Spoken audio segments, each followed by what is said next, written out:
Good morning, traders. This is Tony D from easyMarkets in Sydney.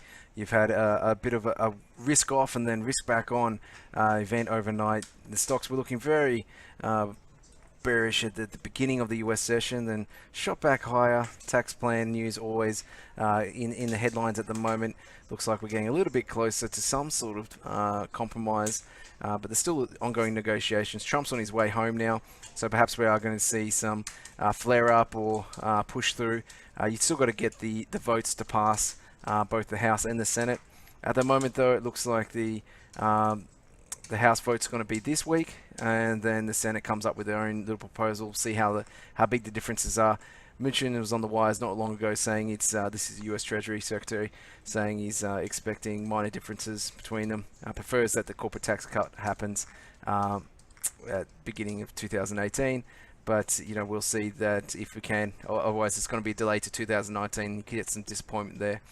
The big news in terms of the market, there is a panel meeting tonight between all the ECB, all the big central bank leaders. So ECB Draghi, Bank of Japan Kuroda, Fed Chair Yellen, and also Bank of England Carney, all going to be on stage taking questions. Should be very interesting. I think the focus is going to be on Yellen and Draghi, given that both of those got the fluid sort of next moves coming up. Draghi usually tries to talk down the euro, and he could continue with that vein, saying that they're not tapering, or the extension of the QE program might be open-ended, or not talking about rate hikes at all. Whereas it's going to be much harder for the Yellen to come across dovish, given all the data's been very strong, stocks at record highs, and everyone knows they're going to talk. They're going to be raising rates in December, so. Questions about next year's forecast might be the dot plots for next year, or for her thoughts on inflation are going to be very important, given that tomorrow you have the inflation. She harks on about inflation and talks about, she expects it to be transitory and, expects it to go higher, keeping it in line with them raising rates next year. And then tomorrow, when we do get the US CPI, it does come in strong. That's where the US dollar can get nice sustained rally from, if you get that 1-2 punch combo. And that's the main volatility for the week, apart from the US, just general US tax policy headlines. So these two events coming up today and then tomorrow, in terms of the CPI and the panel tonight with Yellen speaking, those things are what we are focused on here. Stock markets, because they have held the downside twice now in the last 4 trading days, 2 big tests have been held. It's harder to think that we are going to crack lower now. So the market is a little bit more subdued towards that risk-off attitude. Therefore, the dollar yen is back into the driver's seat today in Asia.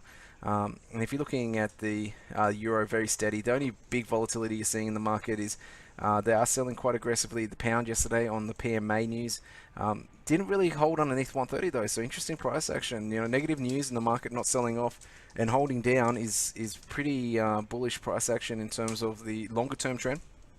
So if we don't get below 130, if May survives, then this could be putting in the bottom end of a range, and then the top side towards that 132 to 133 is the bigger resistance. We're still having the Brexit negotiations ongoing. There's a bit of a deadline. By December, they need to have a solution to get the 2-year extension for UK into the Eurozone trading complex. So it's there is some sort of final push going on right now. And we need to keep an eye on those headlines, because a successful deal could be a 500 to 600 point rally in the pound, whereas no deal or walking away from the deal, or just more aggressive negotiation tactics could lead the euro, so the pound to break back below 130. Once we're under 130, it gets pretty slippery.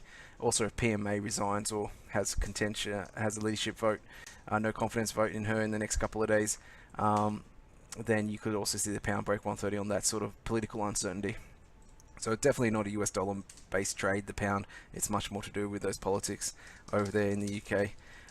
With the Kiwi as well, the Kiwi's broken back below 69, under a lot of pressure, mainly because of Aussie Kiwi buying. Aussie Kiwi buying has started up again. One of the trades I really like here is Aussie Kiwi to go higher. Looks like the basing at the 110 level, which was a big resistance on the way up. Now that we've come back down after the recent rally and testing that previous resistance, which is now support, the market looks pretty impulsive on this buy. Some strong local data here from Australia today. The NAB business confidence was conditions was at record highs.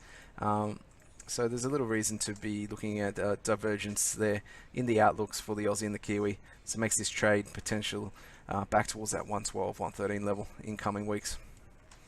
If you want to have more chat about your particular pair that you really like in the market, please come through to the dealing room. Contact information is below during business hours in Sydney. If you aren't a member of the Active Traders Group, then you can use the link below to join up and get a dealer like myself or Russell Sanford to assign you to help you with your trading. You can also, recently we've added Bitcoin. If you're looking at the Bitcoin volatility, you can come through. We have a Bitcoin specialist here, Jimmy Pan, who can help you with your trading decisions as well.